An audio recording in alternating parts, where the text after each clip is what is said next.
Welcome everyone. Today we're going to be learning about cruising with Royal Caribbean Cruise Lines. If you've not had the opportunity to cruise with Royal Caribbean before, you're in for a treat today. They definitely have some of the nicest ships at sea with lots of unique features such as an indoor central park with a carousel, an ice skating rink, and so much more that we're going to learn about today. So before we get started, I do have a few tips for any of our new viewers. This is a live presentation, so there can be moments when your screen does freeze. Please be patient. It should reset itself or correct itself within about 30 seconds or so. If you are viewing today on a handheld device, you may want to unlock your screen view and turn your device sideways to landscape mode, just like that. And we do also have a Q&A chat function available on the right-hand side of your screen. At the end of the presentation, we will have a live Q&A session with our experts, so please post your questions in the chat and we will ask them during this time period. Okay, so joining us today from Royal Caribbean, we have Patricia, plus we do have James from our Sell Off Vacations office in Toronto joining us as well. So thank you for joining us today, Patricia. Can you tell us a little bit about yourself, please? Yeah, well, thank you for having me. There is nothing I love more than talking about Royal Caribbean and all our awesome stuff that we have to offer. So my name is Patricia, and I am kind of a baby with Royal Caribbean. I just celebrated my second-year anniversary with the brand, and I absolutely love it because I'm one of the very lucky people that gets to mirror up my passion for travel with my career. So since I've been on board, and you can see here, this is my beautiful family of 4. So I actually am really lucky that I get to take them on board with me, and we are truly the perfect family for cruising, as I have 2 boys that, as you can see there, are 9 and 13, and there is literally something for everyone on board. So everyone stays happy, including my husband. So definitely love the brand. Awesome. It's a very nice looking family. Looked like you had some great holidays on the cruise. Yeah, we clean up all right, I would say. So, Patricia, is cruising open for business, or if it's not, is there an anticipated date that you plan on being able to set sail again? Yeah, I mean, right now, much like the rest of the world, we are on pause, so we aren't sailing as we speak, but we are scheduled to return back to the seas on December 1st of 2020. So, looking forward to that. Okay, great. And can you tell us a little bit about the cruise line? Like, what's your top selling ship and your top selling itinerary? Yeah, great question. So I would say overall, our top selling ship class is our Oasis class ship and any of our 7-day Caribbean itineraries. And there's a few reasons why those are our top selling. They are our largest ships at sea, which sometimes can sound daunting. However, if you've ever sailed on one of our ships, you realize there is actually a lot more space to freely move around the ship. There's a lot more activities on board that you can try for the first time. There's a lot more entertainment venues for the evening hours, more dining options. So that really is why it becomes the most popular ship and itinerary. Closely followed by that, Europe continues to grow in popularity, specifically with Canadians, I would say. Canadians that have sort of grown up on our Oasis class ship in the Caribbean when their families are a bit younger. As those families become teenagers, young adults, they can now venture overseas on a longer flight for longer itineraries. So we're seeing an increase in popularity with itineraries that focus in the Greek islands specifically, because lots to do in those ports. And the third one, and it's really hard to choose these itineraries, but I will say Alaska has become so popular with our guests. Simply because it's no longer a bucket list itinerary where it used to be. Like Alaska was kind of far in the future. Now we really welcome everyone on board much sooner. And we actually will have 4 ships sailing in 2021. So we will have 2 Quantum ships leaving out of Seattle. And then in our own home port, so our backyard, we have 2 ships sailing out of Vancouver, which is really great. So we'll have Serenade and Radiance, which are smaller ships, but they do get into those smaller ports, which is really unique as well. So really great options there. That's great. I have to say, Alaska is my favorite cruise I've ever done of all time. The scenery is beautiful. So what do you feel sets Royal Caribbean apart from your other cruise competitors? Yeah, this one I think is an easy one because it's a popular question, right? If you're looking at a variety of options, like what makes me choose one over the other? And truthfully, I would narrow it down to entertainment and the full family experience. So like I kind of said earlier about my family, there's something for everyone. So regardless of age and likes and dislikes, there is something for everyone.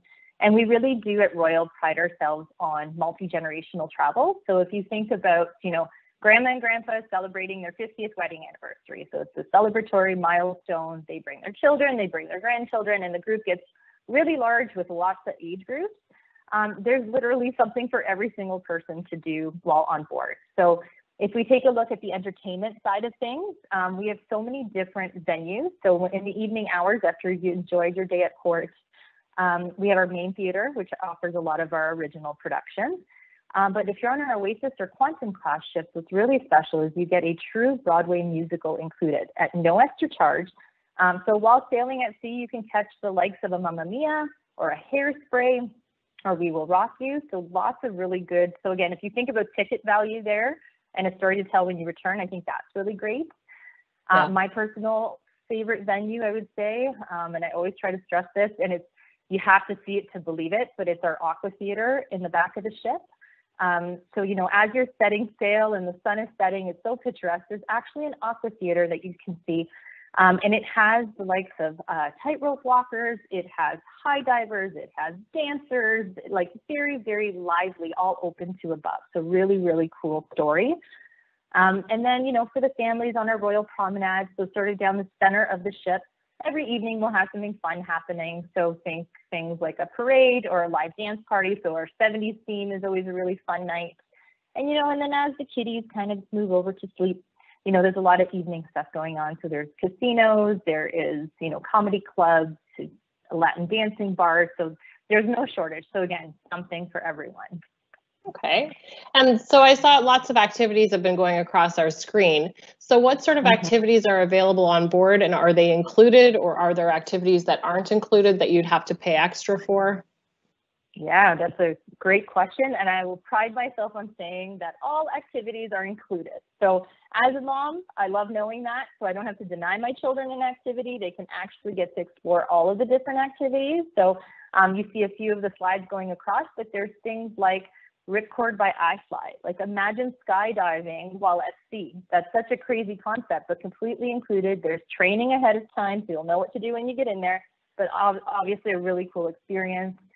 We have things like the Sky Pad, where you can be strapped into some bungee cords, you're jumping on a trampoline, and you throw on a virtual reality headset and you can be shot up to the moon and play a game where you're shooting aliens, right? So we really do pride ourselves on innovation and bringing some really cool things forward. Things like bumper cars in our Seaplex is really fun, or our Flow Rider, which you always see in our imagery. So that's that surf simulator, which I highly encourage you try, simply because if you fall and make a fool of yourself, no one knows you. You'll never see these people again. So great time to try it. Definitely a great time to try it. Can you tell us a little bit about excursions and what some of the most popular excursions may be?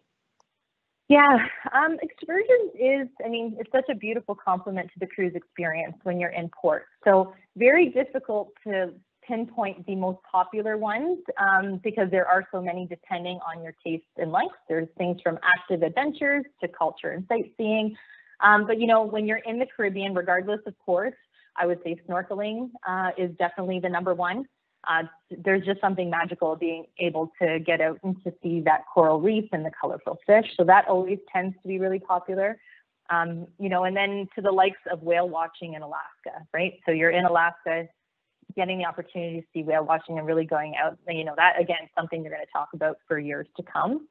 And again, we are multi-gen travel, so we know we have people, not necessarily by age, but there could be some disability and mobility options. As you're planning your cruise and your excursions, there is a very clear symbol that indicates that it is a mobility excursion. So it definitely has, so we want to make sure that everyone is having fun and that families are able to do things together. So definitely something to highlight there. Okay, that's great to know. Yeah. We often get asked how many hours a day are people actually sailing? Are there ports where the ship stays overnight? And also another question people ask too is transportation included from the airport to the port? Great. Okay, so there's a few things there. So I'll tackle it with, if you're looking at a typical 7-night sailing, like a Caribbean sailing, you're likely visiting 4 to 5 ports, and then which leaves 2 days at sea. And what's really nice about those 2 days at sea is that you get to try all those activities I just showed you, right? So when you're at port, you're definitely off the ship, and they're long days. You're at port, then you get back, you got to get ready for dinner, so you're enjoying the entertainment. Activities really get used up during those hours while you're at sea. When it comes to overnight stays, I believe you asked. Yep. We did. Yep. Okay. Yep, So that's a great question as well. So where you'll see a lot more of the overnight stays is typically in our Europe sailing. So think, 2 nights in Athens, where you're really going to want to explore the city, or perhaps St. Petersburg in Russia. You're going to have to go inland to really enjoy it. So we don't want anybody to have to rush back. So that is typically where you'll see more overnights. However, stay tuned, because there will be some fun stuff coming to the Caribbean in coming deployment that I think will make everybody very happy. So, okay. And I'm missing a question, transport. Wait. Yeah. There we go, transportation. Because I do want to highlight this. So it is not included. However, we do very quickly, and you can speak to your travel partner as they're doing your booking, you can add in a Royal Caribbean transfer from the airport directly to the ship. And why I encourage this is because it's for a nominal fee. It's not very expensive. And secondly, because it is conducted by Royal Caribbean, should there be a delay in your flight, provided we're not talking a day's delay, if we're talking hours, the ship will actually wait for you. So because we are the one conducting it, at least we can alert the ship. If you're on your own, you're on your own. So you take the chance of potentially missing, which hopefully doesn't happen, but it's just another safeguard that you can add. Okay, that's definitely very good information. Now, when we were putting together this presentation, I was really surprised to see your private island and what your private island looks like and all the activities that are there. Can you tell us a little bit about Coco Cay? I would love to. This is my favorite part of every presentation I ever give is about Perfect Day at Coco Cay for several reasons. So Perfect Day, it's a combination of thrill and chill, right? So it's, if you ever remember those choose your own adventure books where you can kind of turn the page to go this way or turn the page to go that way, that's really what you're getting here. So, if you're looking for a beach bum vacation, you have 3 different beaches to choose from. So you have Chill Island, you have Harbor Beach, or my personal favorite, which is South Beach. So this you'll find at the very back of the island. This is where you can do some really nice snorkeling around the coral. You can rent a stand-up paddleboard and enjoy some activities that way. The most popular being the floating tiki bar, so really cool to grab a beverage while you're floating around at sea. Or the Oasis Lagoon. So this is our largest freshwater pool, and you see this across the screen right now. So the picture never does it justice. It is massive. There's 3 different coves you can choose from. All have a different theme to them. And then there is your traditional swim-up bar. A lot of people really enjoy that to have their relaxing day and just hanging out there listening to music. But one really fun, cool thing that I love is when you're in the pool and you go underneath the water and you swim, it's actually different music under there. So it's actually really cool because you hear a different sound below the water than you would above the water. So all these fun little details there. For kids, lots for our kids to do. We obviously want to keep them busy and happy at the island. So we do have a large splash away bay. And this is where it's 4 different water slides, lots of soakers, and those big buckets that splash over grandma. She's standing there waiting. So really cool there. And then we have Captain Jill's, which is a fun captainship. So again, lots of soakers, lots of little tunnels, really, really fun, lots of laughter happening there. And then if you want to move over to the thrill side of things, so depending on, again, type of traveler you are, so you can kind of see my image right here of the water slide. So it is the tallest water slide in North America, believe it or not. It's 135 feet tall, called Daredevil's Peak, that you can try going down. I personally cannot. I do not have the heart capacity for it. But there are 13 water slides included of all different varieties. With that comes our adventure pool. So think American Ninja Warrior, where you're jumping across lily pads, there's ropes, there's climbing, so really fun area. And then a really great wave pool that you can kind of just relax at as, waves are coming every 5 to 10 minutes roughly. So just a good little breakaway for the day.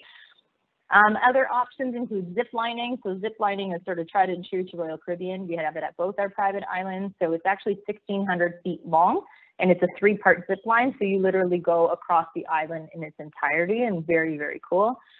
And then my favorite activity on the island is Up, Up, and Away, which is our air balloon. So you can see it in a lot of the imagery as well. So rather than a hot air balloon that kind of flies away with fire, and I don't get the concept, kind of freaks me out, This is actually a helium balloon that is tethered to the ground, so I know when I go up, I will come back down.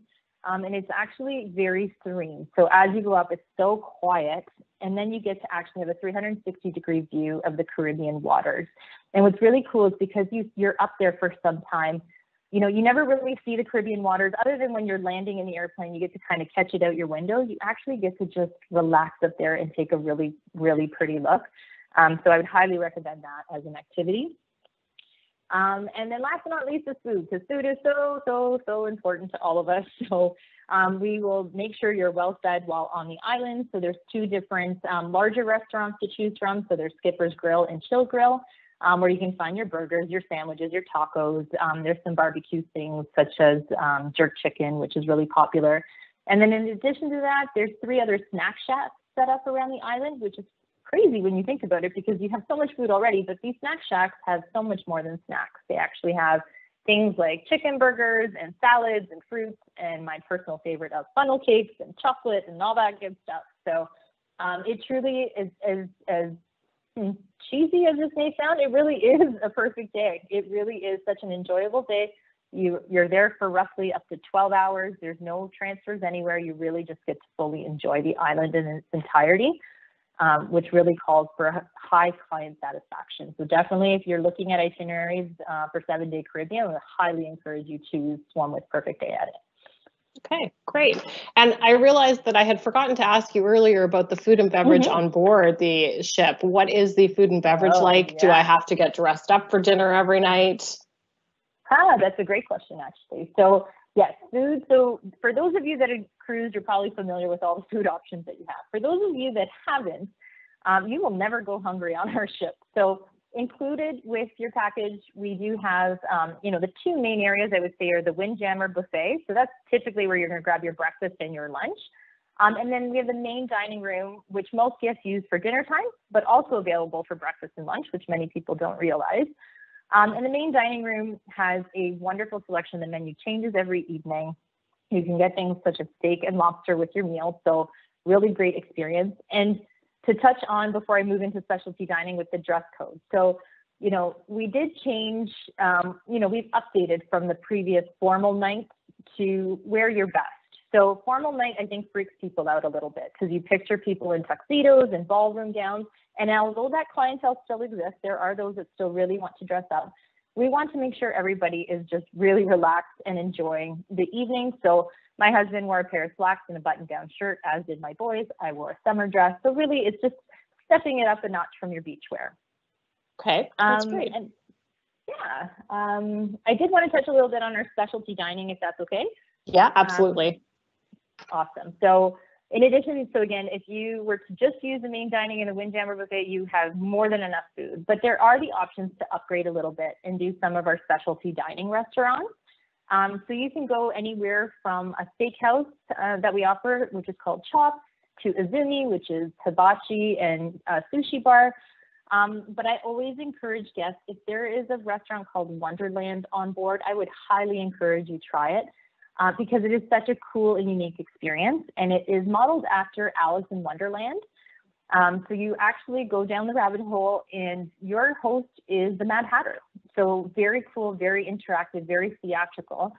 When you arrive at your table, you actually get a picture frame that's blank and a paintbrush with some water, and you get to paint your menu alive. So my kids were sold at that part, right? So really cool experience. And then everything is, all the menu items are built off of the elements of the earth. So think earth, water, air, ice. So just a cool experience, something you can't necessarily get in your local hometown. I don't think anywhere where I live has something like that. So I would highly encourage that. That looks super cool. I would definitely want to try that.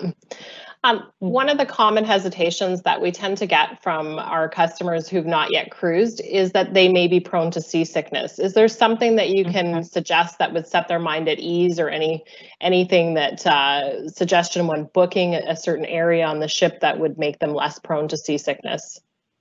Yeah, I mean, the one thing I will say before I get into some tips and tricks is, technology has really advanced from years past. So our technology has these incredible stabilizers. So I'm going to try this without my arms fading, but if I'm the ship in the middle, these long stabilizers are out on either side, and that really calls for extra smooth sailing, so you don't feel the swaying just as much. But there are always a few tips and tricks to help with that fear. The one being, choose a stateroom midship. You always want to be in the middle. It just prevents any additional swaying. You know, if there are 15 decks on a ship, you want to be around deck 7 or 8. Just again, you're just safe right in the middle. That's always a good spot.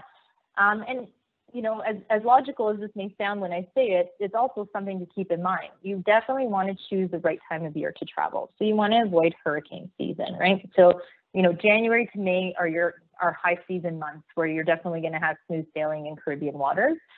And then ultimately, there are so many over-the-counter medications and remedies that you take. You'll see guests walking around the ship with their C-bands. There's the bracelet that you can wear around your wrist, or there's the stickers for behind your ear. So there's plenty of options. So that actually shouldn't play a big factor in choosing whether or not to go on a cruise, because there are so many things you can do. Okay, great. And can you tell us, is there a time of year that you find is more popular for cruising than another time? Yeah, I think, ultimately, again, we're a multi-generational brand, which means we travel a lot with families. So your typical family holiday time. So if you think Christmas break, March break, you know, any kind of spring break time, summertime, those will always be the most popular times for sure. Okay. And COVID, we want to touch on COVID. So are you able to talk us through sort of what your new safety procedures will be to comply with COVID? Sure. So we do know, and I will start off by saying the situation is very fluid, as all of you listening know. Things are changing daily, sometimes hourly. So we are trying to adapt as we move along. However, what Royal Caribbean did, and we partnered with Norwegian Cruise Lines as well, which is a competitor. But in this specific case, it doesn't matter if we're competitors. We need to do what's right for the cruise industry and for all of our guests. So we did partner up, and essentially we created a healthy sail panel of 11 different individuals. And they're experts from public health and science. So you literally go from infectious disease over to marine biology. So we're kind of covering all different areas. And over 4 months, they actually developed a 74-page document. And it was submitted to the CDC for review last month. And really, there's 4 key areas. I won't go into too much detail as nothing has been approved yet. However, the document is available should anybody want to read it. It is available for guests to read should they want to. But I'll summarize the 4 key areas that we are focusing on. So first and foremost is testing and screening. We know this is going to be critical for travel. What that testing will look like, whether it's pre or at the port, is yet to be determined. And just your general screening. So nothing different than what you're doing today. So if you're visiting a doctor's office or going in for a physio appointment, you know, you're getting zapped with that little temperature check and they're asking you some questions. So very similar when you arrive at the port. We're also aiming to do a lot more things online and through our app. So we want to limit the amount of face-to-face and hand-to-hand contact.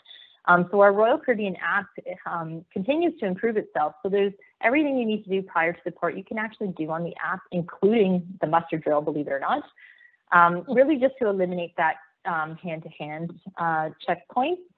So definitely you'll see a bit more of that. The second key area is sanitation and ventilation while on board. So we want our guests to be happy and healthy while on board. So once you're screened and cleared to go, fantastic. You know, for those of you that have ever been on a Royal Caribbean ship, you know how clean our ships are anyways. And you see our crew kind of going around wiping surfaces down constantly throughout the day, and more so in the evening hours when the high traffic areas have cleared. That will only amplify moving forward. So we will just add on more people to do more sanitation throughout the ship. We will add more sanitation stations around the ship. So you'll see more hand sanitizers, more wash basins, but this is something that already existed. Again, so prior to entering our Windjammer, you have to go to the left or the right to wash your hands with soap and dry them before you can even enter the restaurant. So this is something we were doing already. So again, something that will continue to amplify. And then ventilation, so making sure that we are circulating clean air throughout the ship as we sail on. The fourth area is our destination experience. So on the ship, we've controlled the environment, and we know that. We know that obviously our guests are going to want to get off and explore all these wonderful ports. So we want to ensure that we're providing a safe excursion to maintain health while in port and returning back on the ship. So Royal Caribbean's own shore excursions, and they are also working with the governments at all the different ports as well to ensure that we can provide a healthy and safe experience for our guests while they're on the varying islands and ports. Okay. And then last but not least, there's one more. I knew there was one more, because this is probably what's on everybody's minds, I would think, is a response and contingency plan. So I would say in all the conversations I've had, this is obviously the most concerning area, or the one that people have most questions on. And although I don't have full answers, rest assured that what the plan, that the Healthy Sail panel developed, is to ensure that, one, we have more doctors and nurses on board should something happen on board. We have more areas on the ship to be able to treat any illness, as well as isolate and provide quarantine cabins if necessary. But most importantly, that there is a protocol in place with all ports that we visit, so that we can ensure we can deal with the situation should it arise, and should we need to ever get a passenger home, that we are able to do so in a timely manner. So I do want you guys to rest assured the whole cruise industry is working on this. What happened at the beginning of COVID is an anomaly. It's an unfortunate circumstance, and there wasn't enough knowledge. That has changed as the months have gone on, and we will have a protocol in place to deal with any situations should they arise. Okay, thank you. Thank you so much for sharing that with us. I have one last question for you. If I want to book a cruise for future travel, should I be booking now? And if I can book now, how far in advance should I be reserving a spot? Gotcha. Yeah. So the rule of thumb, and I actually learned this as soon as I came on board, this is not, cruising is something you want to book well in advance. So the recommended time frame is anywhere from 12 to 18 months prior to sailing. And that really is for a few reasons. But the most, I think, obvious one is when there's a lot of inventory, the further out you book, the better the price you get and the more perks you get. And when I talk perks, think of things like onboard credits, so money in your account to spend on board as you see fit. So you definitely want to be looking further out. Can I talk a little bit about our offers right now? You betcha. Please do. Awesome. Because honestly, this is such a good time to book. And I know everyone's going to say that. I get that that's almost like a catch-phrase. Yeah. But there's some first-time offers that we've ever had that I think would be really great for everyone to know about. So first and foremost, this month is BOGO 60. So buy one, get one second guest 60% off, and kids sail free. So kids sail free typically in the summer months. That's blacked out as like a you can't book that time of year. We're actually offering it for the first time. For summer 2021, kids can sail free through the summer, which is great. Secondly, for any Crown and Anchor members that are on the line, that is our loyalty program. And if you're loyal to Royal, you know exactly what I'm talking about. And for the first time, we are offering double the loyalty points for any sailing that takes place in 2021. So that has received an extremely positive response. I'm happy to see that, because we definitely want to make our guests happy. And then there's two safeguards that I wanted to make sure that you guys are aware of. So if I were to book, say I myself wanted to go with my husband, and I'm booked for May of 2021. And then, you know, April rolls around, even May rolls around, whatever the date is, and I'm not feeling comfortable anymore for whatever reason, I have the option up to 48 hours prior to my sailing to cancel and get a 100% future cruise credit to be used in the future. So I think that alone provides a lot of calm that you're not going to be forced to take your cruise or lose your money. You will get a future cruise credit. And secondly, we're offering best price guarantees. So that's also an important one. So to give you a quick detail on it. So if you were to book today, up until 90 days prior to your sailing, if the price fluctuated in any way and went down, we would just refund you to your original form of payment. So if it dropped by $100, we'll return $100 to your form of payment, so on your visa, let's say.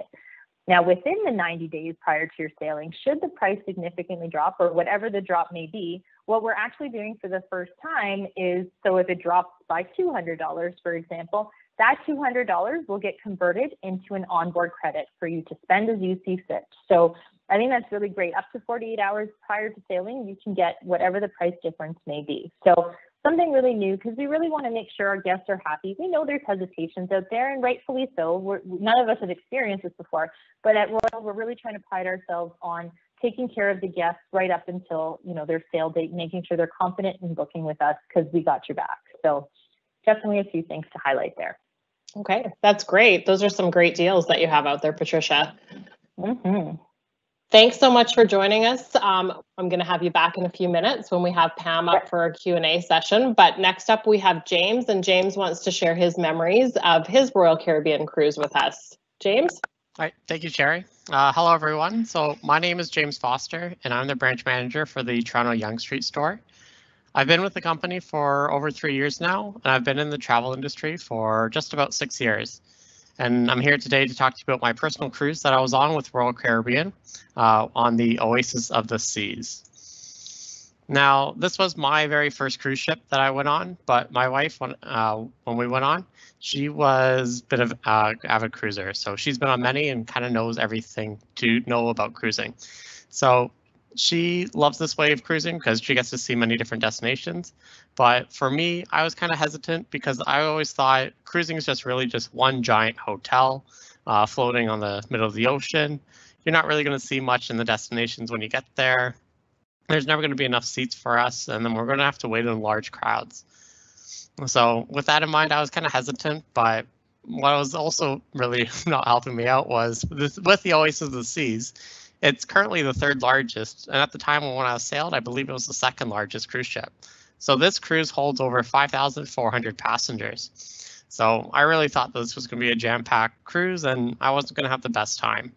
But however, we kind of explored all the features of the cruise when we got on the ship, just to make sure we were familiar with ourselves to where it is in relation to our rooms. That way we would never get lost. And throughout the whole few hours of us kind of walking around, I felt like we were one of the only few people there. We never really had to walk over anyone, never had to like step aside people. It was pretty easy, and I'm pretty sure all my worries were kind of gone at that point. But what also helped out when we kind of figured out I didn't have to worry too much was when we saw the pools. So for the pools, there are many different pools on the top deck, and as you can see by our photo, there's hardly anyone out there. So we were able to, even throughout the whole week of the cruise, we were able to find a cruise, our sunny spot on the deck with chairs just only us two around, not crowded, and be able to find time to soak up the sun and also find time for pool water as well. So it was very easy to do, and I didn't have to worry about it at all. Now with this cruise ship, there's a few days at sea, and they do have a ton of activities. At this picture, this is their multi-purpose court that they had. It goes in from volleyball to basketball to soccer.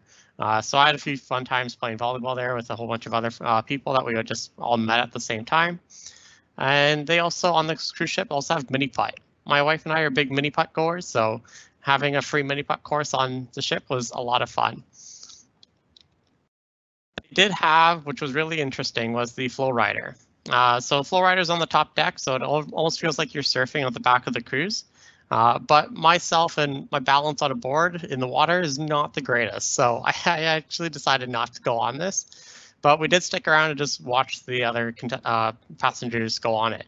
And pretty sure I could have gone on it and I wouldn't have been the worst one. But on this cruise, they also do have their zip lining and a few rock climbing walls around the cruise as well. So that was a lot of fun. However, as a true Canadian, my favorite part of the ship was their indoor skating rink. I believe we skated about 3 out of the few times that we could have. Pretty much every day that I could, I would. I knew that this was on the ship before we sailed, so I kind of took out a few sweaters and I added on my skates in my bag. So I took up a few pounds of my checked luggage to be able to bring my own skates. You don't actually need to do that though. I'm just a little picky on what I put on my feet for my skates. So you can rent skates and helmets on the cruise. It's free. You don't have to pay for anything. And it's also a great time to learn. There's going to be many passengers from around the world that don't really skate as often as us Canadians do. So you can definitely take some time and learn down there and enjoy the cold air that's down there if you do get hot upstairs. At night, they do have a few entertainments, which was really interesting and also free included. When we were there, we saw the Hairspray musical, which was really fun. However, my favorite one was the Come Fly With Me performance. With seeing all the acrobatics around the stage, it was incredible. Finding out what to do on the ship is pretty easy to do.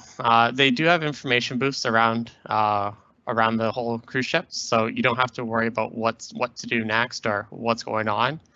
And also, when you wake up every morning on your TV, there will be the schedule of what's going on for that day, and you can also skip ahead to see what's going on with the other days.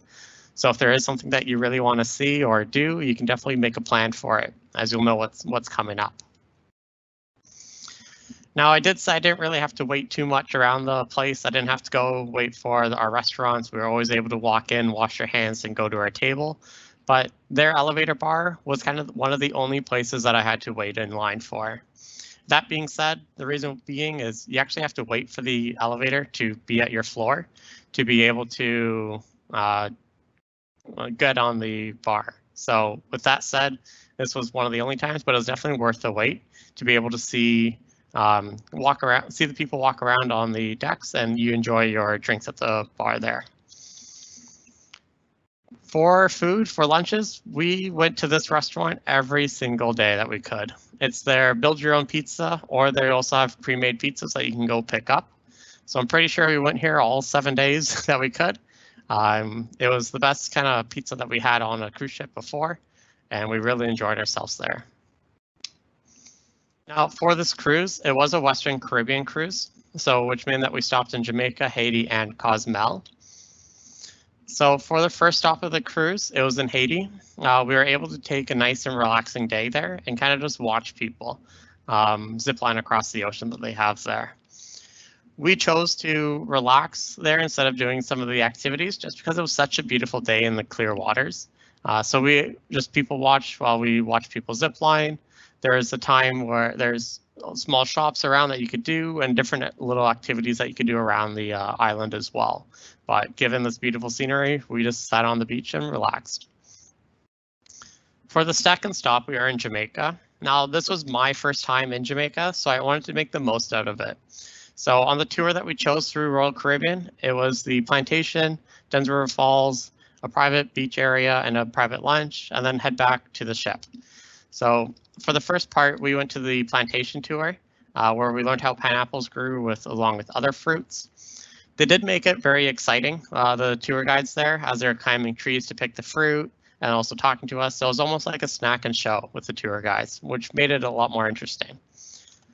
So the second part of it was the Dunn's River Falls, which, in my opinion, I really think Dunn's River Falls is one of the must-dos in Jamaica. It's a lot of fun to climb up the waterfall, and also just past that opening at the very bottom is a beautiful area to swim. So after walking up the waterfall, we did have a private lunch at the Shaw Park Hotel, and then also we were able to access their beach and have just a relaxing time there. So one key thing about this cruise, about this excursion, was we booked it through the cruise line. Now, for us, we were the last people on the ship. We had a larger group than I believe that was normal, but we had a lot more slower people, which really delayed us. So we were delayed getting back onto the ship, but since we booked it through the cruise line, they were able to wait for us. I'm pretty sure if we did this excursion on our own, we would have been going to the next port on our own without the ship. So make sure when you ever do book an excursion to book it through the cruise line to make sure that that you are protected. Now, on our last stop, it was in Cozumel. Now, I've been to Mexico before. My wife and I have. It's pretty fun, but we always just stay at an all-inclusive resort, staying in Cancun. We don't really leave the area. We just sit back, relax, and enjoy the swim-up bars. But given that we were in Cozumel, wanted to do a lot of things on our cruise, we decided to do a excursion of the Tulum ruins. So from Cozumel, we just had a short, quick ferry ride over to Playa del Carmen. And then from Playa del Carmen, then we had a bus over to the ruins. So on this tour, we had enough time to explore the ruins as we wanted. We had a tour guide that took us around. We also had free time there. And then we also had enough time to go back on to Cozumel and also shop for like some gold and jewelry and some liquor as well before getting back onto the ship. So it was a really fun, well planned out trip. Now, one of the main tips that I do have for cruising is to get a room with a balcony. I would always prefer an ocean view over an inside cabin balcony, but just a balcony is the main thing that you want on a cruise ship. If you ever do feel tired, you always just want to go back to the room, you do have that option to just to sit on the balcony, either watch people through Central Park in this case, or if you're on the ocean, you can oceanside, you can just watch the ocean go. It's great for taking your drinks back from the bar, or also just morning coffees as well. It is definitely worth every little penny. It's definitely worth every little penny it's cost. And if you are always worried about seasickness, being midship is definitely the best place to be. If you just do an inside cabin, they're normally located in the front or the aft of the ship, and it's not really the best if you are worried about seasickness. So getting a midship is definitely worthwhile, and those rooms are normally your balcony rooms. Now with the staff there, we did make a lot of friends with our cleaning staff. They're very friendly. They always were a hoot to be around with. And then every little day after the excursions, they always made little animals out of our towels and used our sunglasses that we left behind. And then they also left us chocolate on the pillows, as you can see. It was really fun. So coming back home, even after a long excursion, it was exciting to see what the animals were going to be next. I was definitely not expecting that monkey hanging on the wall. So this cruise was a very eye-opening experience for me, as it was a new way to explore islands that I've never done before. And then also for my wife, she loves cruising, so now it's even more exciting for when we plan our next vacation, as cruising is always an option for us. So I do love talking about vacations, and I do love talking about cruises. So if you do have any questions, always feel free to give me a shout. And my email address is northyork@selloffvacations.com, and I'll be more than happy to answer any of your questions in our question and answer period. Great. Thank you so much, James. Thanks for sharing your memories.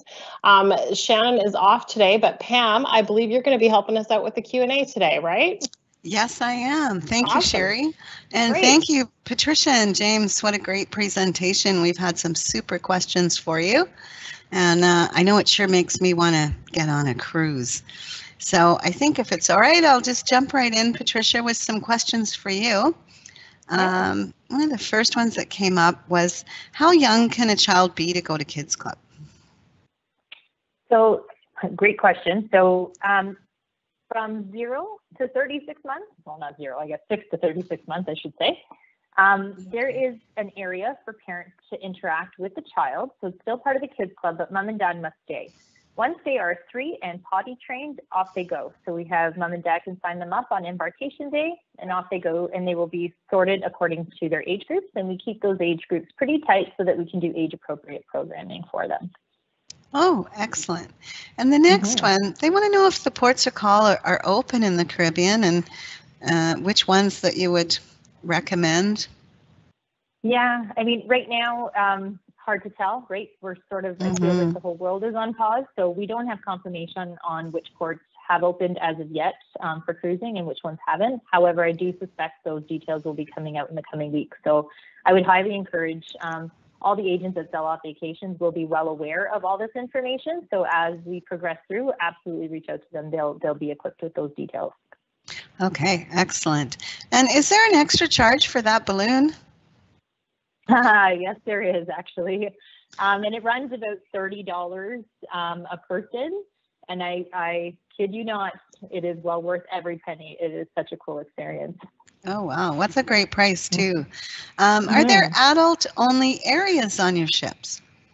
Well, as a matter of fact, there is, and they are the best parts of the ship. So I could talk about our ship forever. So we do have what's called the solarium, and probably one of the best parts of the ship. It is at the back of the ship. It's got beautiful glass everywhere, lots of hot tubs and pools. And again, you have to be, I believe, 16 and over to be in those areas. And then there's other areas of the ship that aren't necessarily designated as adult areas, but for example, Central Park, which you would have seen some images flash across, more of a picturesque New York Central Park style. There's nothing for children to do, so that naturally becomes an adult zone. So there are areas with the ship, you know, the kids are going to be where the action is, and where the action is not, they don't want to be there. So it does tend to flow the traffic that way. Oh, excellent. And one of our viewers tonight is wondering if you can recommend a hotel in Fort Lauderdale that might be great for a pre or post night before the cruise or after. Oh, that's a great one. You know what? We just stayed, my family and I, we just stayed why am I not remembering? I believe it was a Marriott. So anywhere along that Hollywood beach is a really good area because you have that long stretch of boardwalk and you're about 10 minutes from the port. But at least you have something to do in the evening. So you can visit the beach and then lots of restaurants and action and music happening along the boardwalk there.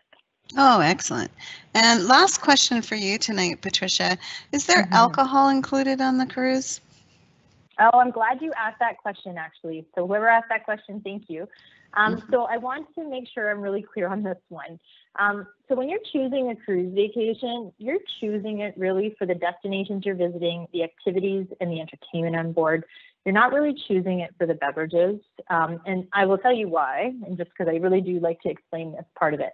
Because you're spending so much time at port. So you're off the ship early in the morning. You get back around 3, 4, 5 in the evening or early or late afternoon, forgive me, getting ready for dinner and then heading out. You're not making necessarily use of the alcohol on board, right? You're likely drinking off the ship and whatnot. So when you have a beverage package, you don't get to make use of it quite as much. However, we do obviously offer beverage packages, but it is an additional fee and it is all top shelf liquor. So at least when you do have our beverage package, you are getting the best quality alcohol should you choose. However, I sometimes just recommend purchase it a la carte. You know, if you're at port for 5 days and 2 of those days you're at sea, enjoy it that day, right? Get a couple drinks that way. At least you know you're using up what you're paying for. So just a recommendation. That's some great advice and tips. Thank you, Patricia. And James, we've got a few questions here for you tonight. All right. Somebody's asking you, how long did it take you to get on and off the ship? So there was never really a lineup when we went. It was a pretty quick process, so it'd only be just a few moments of your time. We also went during when everyone was going to catch the excursions, so there's probably no wait time, if any, probably just a few minutes. Oh, good to know. And they're also asking what your dining experience was like. What do you think? So dining on this cruise was amazing. Every day for dinner, we just had our normal table for 2, and we had the same waiter every single night. So after the first 2 nights, she kind of realized how much I liked their appetizer, escargot. So essentially what she would do is bring 2 over for me, just for myself. And then every night she would just do that, even if it wasn't on the menu. So the food there was incredible. Nice. So top-notch service. That's fantastic. Someone's asking, when cruising opens up, James, will you be going again? Yeah, so cruising is always going to be an option for us when we choose our next vacation. Kind of taking into consideration what cruises did beforehand in terms of the cleanliness of their rooms and the areas, and now with all the extra additional things that they need to do to make sure that they are extra clean. It's definitely going to still be on my list of vacations to travel on. Oh, that's great. And here's another one. What happens if I'm late getting back to the ship? Will it leave without me? So in my experience, if you book your excursion through the cruise line, then no, they are going to wait for you. But if you just go out on your own and kind of don't tell anyone where you're going, and the cruise is set to sail, then the cruise will be set to sail because they don't know where you are. So that will be your kind of responsibility to get either to the next port or kind of back home to Fort Lauderdale or wherever this ship sailed on. And that's going to be out of your dime. So spend the extra little bucks. Book through the cruise line if you do want to do a tour or something, just to make sure that you do have that added security. Sure. Another great reason to get travel insurance as well, hey? Yeah, for sure. And the last question tonight is, can you stay on the ship when it's in port? Yep, you definitely can. You don't need to get off at all. If you want to stay on the ship, it's probably one of your best times to actually use a lot of the amenities there, because most people will be getting off the ship to see the ports. But if you want to do that rock climbing wall and be able to conquer it, and you don't want anyone in line or anyone watching you as you do the flow rider, it's definitely a good time to use those amenities on the ship. Oh, that's great to hear that it's still up and running. Well, that's all our questions tonight, Sherry, and thank you again to James and Patricia. Okay, great. Thank you, Pam. And again, thank you, Patricia and James, for telling us all about cruising tonight. And thank you to all the viewers who joined us today. So if you have posted a question and it didn't get answered, Pam and actually Deborah, who's helping us out, will be on the chat function today for about 10 minutes or so after the presentation to help answer those questions. You are definitely more than welcome to call Sell Off Vacations tonight. Our phone lines are open until 9 p.m. Eastern. You can reach one of our agents at 1-877-735-5633. You can also reach our Royal Caribbean expert agent featured today, James, at North York at selloffvacations.com, and I know he would be happy to hear from you. So today's presentation will be posted on our YouTube channel, as are all of our past presentations. And we do also have any of the latest resort, airline, cruise line, COVID safety videos on there as well too for you to view. So next Wednesday, we're going to be honoring Remembrance Day a week early, and we're going to be talking about a Trafalgar tour that features the war memorials in Europe. So I hope that you can join us then. Until then, bye-bye. Thanks.